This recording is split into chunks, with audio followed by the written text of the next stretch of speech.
Baby, you don't know what you do to me. Between me and you, I feel like chemistry. I won't let no one come and take your... Alright, hey you guys, I am Erica and this is Everything Erica, and I am currently at work on my lunch break recording this video. I just have to get in where I could get in. I tried to do it this morning, but I had to do some extra stuff, so I was not able to record it this morning, but here I am. I come to you today with a video on how to become an ultrasound technician. Been an ultrasound technician going on 13 years. I currently work in the field of perinatology, so I deal with high-risk pregnancies. But before we get into today's video, please don't forget to hit that subscribe button. Please y'all help me reach my goal of 1,000 subscribers by the end of this year, and I cannot do it without you guys. So thank you so much for your support. Don't forget to hit that subscribe button, and let's get into today's video.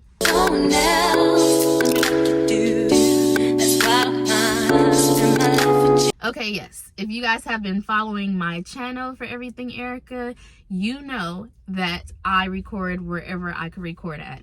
I'm currently in a one-bedroom situation. It's me, my daughter, and my husband. We are looking to better our lives to get a bigger house, and it's gonna come soon. I just have to pay off some debt. If you haven't followed my journey on that, don't forget to subscribe and follow me through the motions as I try to pay down currently $29,000 worth in debt. So let's just jump into it. I've been through a journey, okay, to where I'm at now, and I made the mistakes, and I'm coming to you today with this video so then you don't have to make the same mistakes that I did as a new ultrasound technician. So how did I get started? I knew that I wanted to make a good living. I didn't want to work at a regular low wage 9-to-5 job because that just makes me unhappy. At the time that I enrolled into ultrasound school, I was actually working at Staples, and I just knew this is not my end all tell all. I used to always daydream on my way driving to work about what type of boss I'm gonna be, what kind of work I'll be doing, and it definitely was not with Staples. I was drifting into another realm of becoming who I am today, and I know I still have work to do, but I just knew I wanted to do something. Now my parents are Belizean. I wasn't born in Belize, but we are Belizean, and in the Belizean community, a lot of people are nurses. I knew I didn't want to be a nurse. I didn't want to have to deal with bodily fluids. That's just not me. So what I did was my sister went to school to be an LVN, and then I started to get pamphlets in the mail about ultrasound, so I was kind of interested in it. After she graduated out of school, she was doing pretty good for herself, and I just said, okay, you know what, I'm gonna go back to school and I'm gonna do this ultrasound thing. So I was so excited to go to school. I was like laser focused with this, studying, doing what I have to do, sitting in front of the class. I'm not playing around with whoever was in that class. I wasn't playing around. Like, yeah, they could call me a teacher pet, whatever they wanted to say. I didn't give a damn. I'm not here for them. I was here to make sure that I learned this ultrasound thing, and I actually can, you know, get a job from it and give it my all so I can be like the best ultrasound technician that I can be. And I just want to touch a little bit on what school or what type of school that you guys, if you are interested in becoming an ultrasound technician, what kind of school you should enroll in. So I went to Career Colleges of America. They're no longer around. My school roughly cost, I think it was around $30,000, and then it took me 2.5 years in order to complete the course. But the school closed down.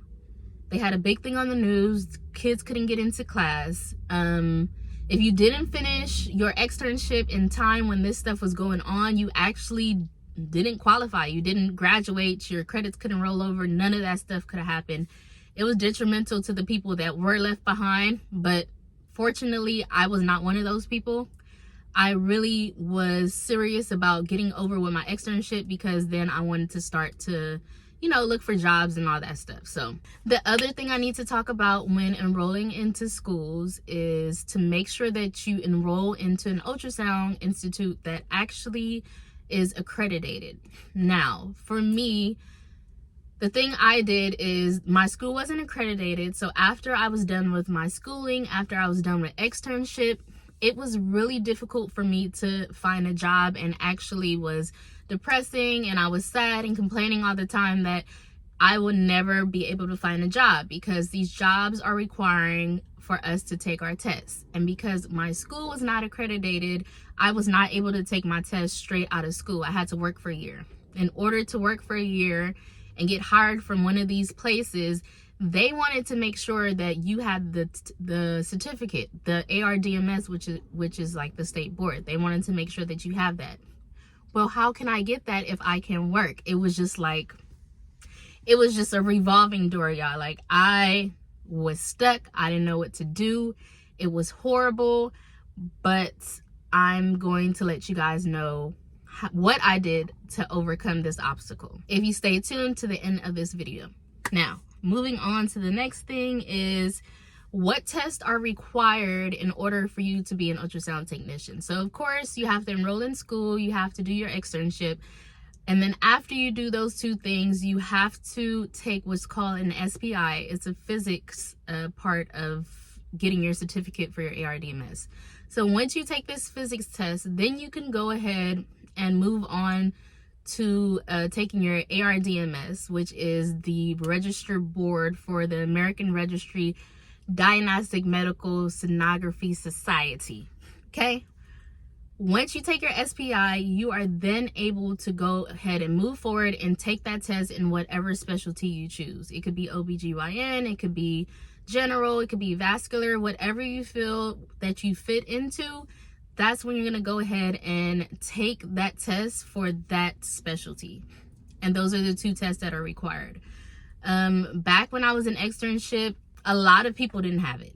But now all these jobs are cracking down on it, and you must be registered with ARDMS in order to get a job, at least in California. I'm not sure in what state you are in and try to get your sonography stuff, but in California, you must have your ARDMS in order to practice as a sonographer. Right, moving on to the next question. Was school hard? So I feel like school was not hard. Yes, it was a lot of work. It's a lot of dedication, but it really depends on how bad you want it. I don't think school was really hard. I did study a lot, especially when it came to taking my SPI and my ARDMS. It's really just about being focused. I really don't think anything is really hard. You just have to put in that work in order to get what you want. I think sonography or being an ultrasound technician is very rewarding. I enjoy it a lot. I enjoy the responsibility that us as sonographers have in order to help people out health-wise. It's a rewarding career to me. And not to mention, the pay is good.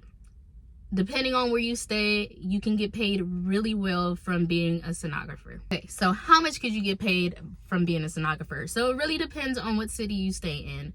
In some cities, San Francisco, you can get paid up to $80, $90 an hour doing sonography. It really just depends on where you stay. If you're interested to know how much I make as a sonographer, go ahead and check out my Budget With Me videos.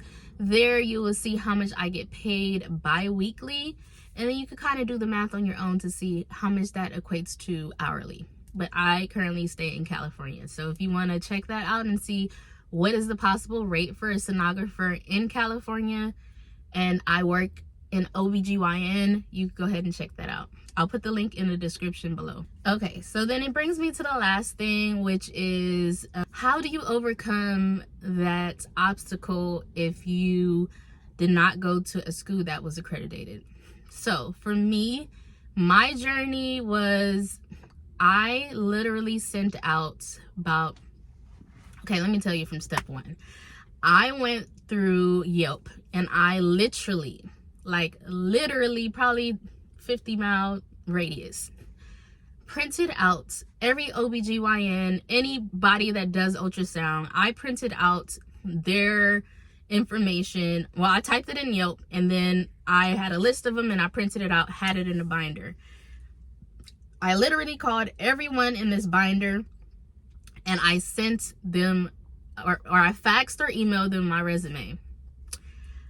I probably faxed or emailed about 100 people, and do you know how many people returned my fax or my email or said, hey, come in for an interview?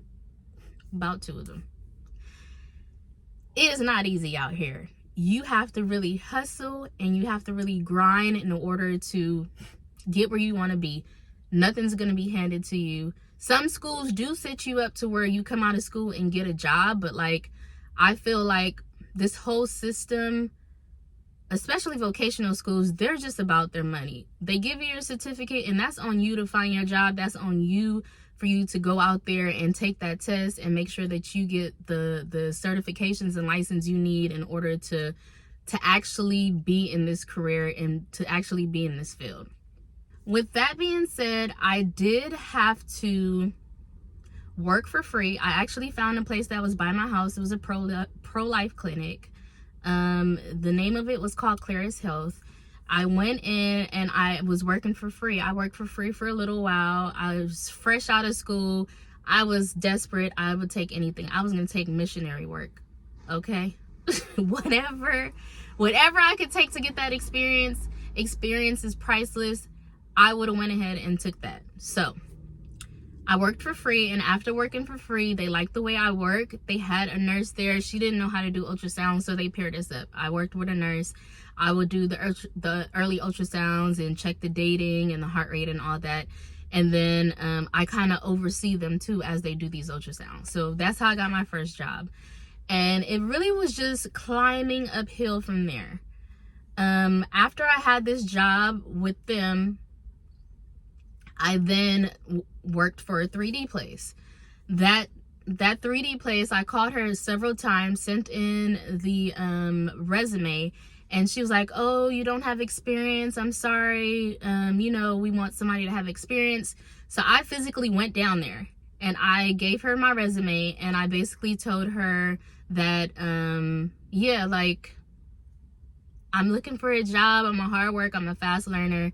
She said the same thing. As I was walking out the door, I said, I'll work for free. And it's like a light bulb went off in her head, and she was like, oh, for free? Yes, I'll work for free. I just need the experience. Like, please give me a chance. And she gave me a chance, and I probably worked there for about 2 weeks, and then they hired me. At that point, I was making $12 an hour as an ultrasound technician. $12 an hour, okay? And I say that to say this: sometimes you have to work for free, sometimes you have to work for cheap. Do what you got to do to get your foot in the door, and eventually you're going to get to where you need to be. Like, that's just the bottom line. I worked there for free for a few. Now, at the pro-life clinic, they actually started to rent a room out to a perinatologist, and then she was using their ultrasound machine, so they wanted me to work with her because I was familiar with the ultrasound machine. God has literally put stuff into place, and I just was moving from one step to the next, one step to the next. And that's just how I got started in my ultrasound career. And now I work for a perinatologist at a prestigious hospital, which I can't really disclose that. But just know I am at my dream job that I always wanted to be at when I first got out of ultrasound school. I just had to I had to come full circle. Everything came full circle for me with patience and perseverance and hard work and dedication. I finally reached where I wanted to be. But ultrasound, I enjoy doing it. I love this job. It's something, even when my business starts to kick up and I start to make money from that, I will still want to come in and be an ultrasound technician for the hospital because I enjoy it. I enjoy helping people. I enjoy the joy that comes from most of these ultrasounds. Of course, it's going to be bad days where you find stuff that's wrong with the baby, but most of the time it's happiness and it's joyous, and you get to relieve others' anxiety. And as far as like my 3D business, I love that I get emotional when I see gender reveals because the excitement in the room is just like, the feeling is unbeatable. I enjoy it. I enjoy being a part of bringing that excitement and emotions out of people during their pregnancy. So that's why I do what I do, and I thank you guys so much for joining me today. I hope my journey, you can learn from it. I hope this can make you, or I hope this allows you to make a decision if sonography is for you. Thank you guys so much for joining me. I will see you in the next video, but until then, you got this. I believe in you. Let's be great. Bye. Anywhere I can, I wanna share my world. What you say?